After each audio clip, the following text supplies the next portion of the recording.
Class 7th, Social Science Civics, Chapter number 1. Now, our today's topic is the second story based on an incident that took place in of India's larger cities. As we have already know about the story of Jutan that was written by the Om Prakash Valmiki, a student from a lower caste or from a Dalit society. Now we are going to know about the story of Mr. and Mrs. Ansari, who were looking to rent an apartment in the city because they don't have money problems, so they want to take the apartment, so they take the apartment on rent. They went to the property dealer for help to find a place, and they want to know about the locality of that particular area. So the dealer informed them that he know about so many apartments that were available for rent. They visited all the apartments, and from that one apartment Ansari family liked very much and decided to take that apartment on rent. But when the landlady found out their name, she made an excuses that she was not able to give them an apartment on rent because they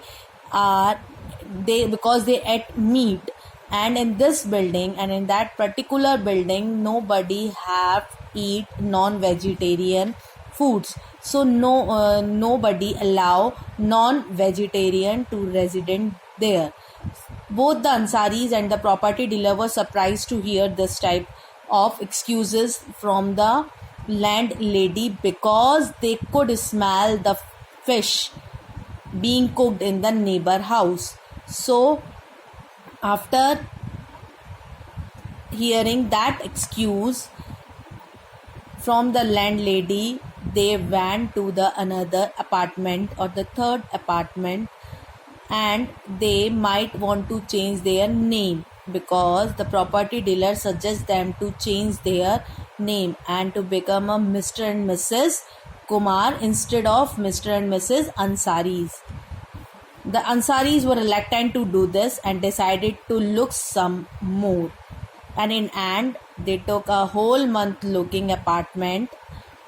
They found a landlady who was willing to give them a apartment on rent with their original names as a Mr. and Mrs. Ansari. Now this is the second story. Now our next topic is recognizing dignity. Through this topic, we are able to know about the message or the moral of the story of Jutan and the Mrs. and Mr. Ansari. Now, this is the topic of recognizing dignity.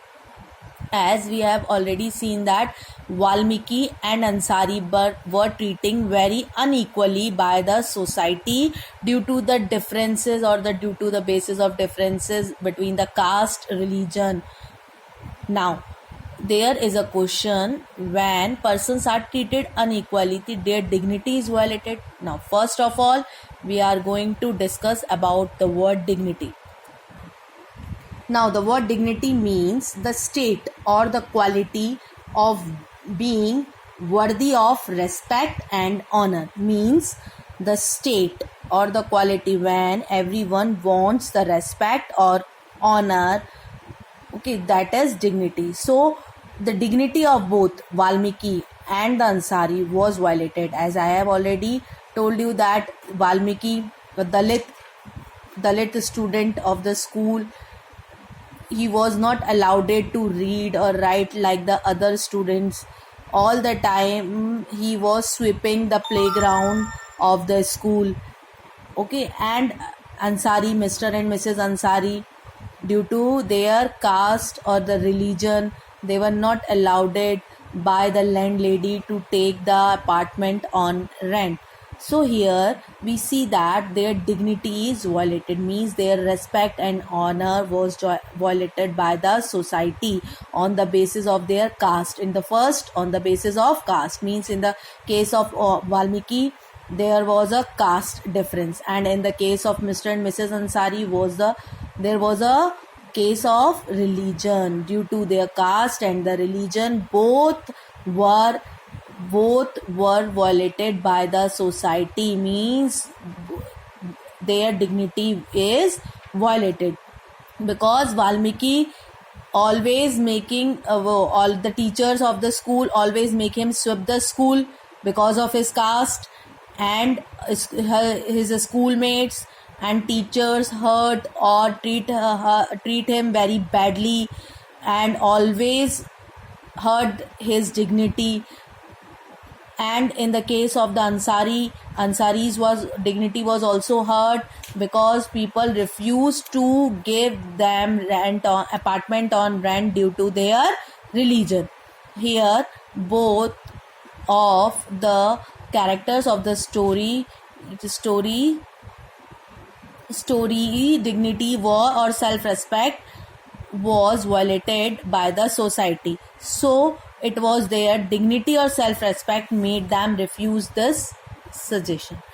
Now Om Prakash and Ansari do not deserve to be treated like this. They deserve the same respect and dignity as everyone else because of the equality. Now we are discussing about the equality in Indian democracy. As Indian constitution recognize every person as equal without any discrimination of caste, color, religion, sex, their economic status, physical status. Okay, but this means that every individual in the country, including male, female persons from all castes, tribes, education and economic backgrounds, are recognized as equal. This does not say that inequality ceases to exist, but all these not tell us that that the inequality ceases. Okay, it doesn't, but at least in democratic India, the principle of the equality of all persons is recognized. While earlier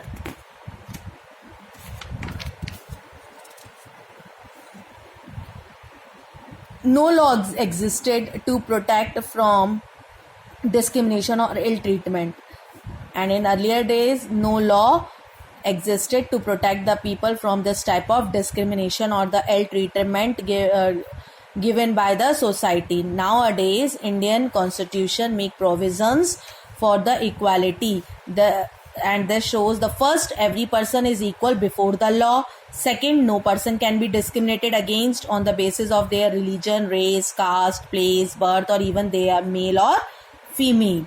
According to our constitution, means by the first, every person is equal before the law, means that every person from the president, means the first person of the country, up to the domestic labor, as you know about the story of Kanta, all has to obey the same laws, and according to law all are same.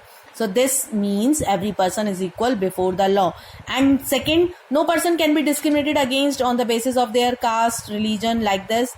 So means all are equal according to the constitution. All are equal. It doesn't matter they are belonging from which religion or which caste or from which place, birth, or they are male or female. All are equal. Nobody can discriminate anyone on these bases. Now third, every person has access to all public places, and every person is allowed to go to every public places or access to all public places like hospitals, schools, colleges, hotels, playground, shops, market, all the public places.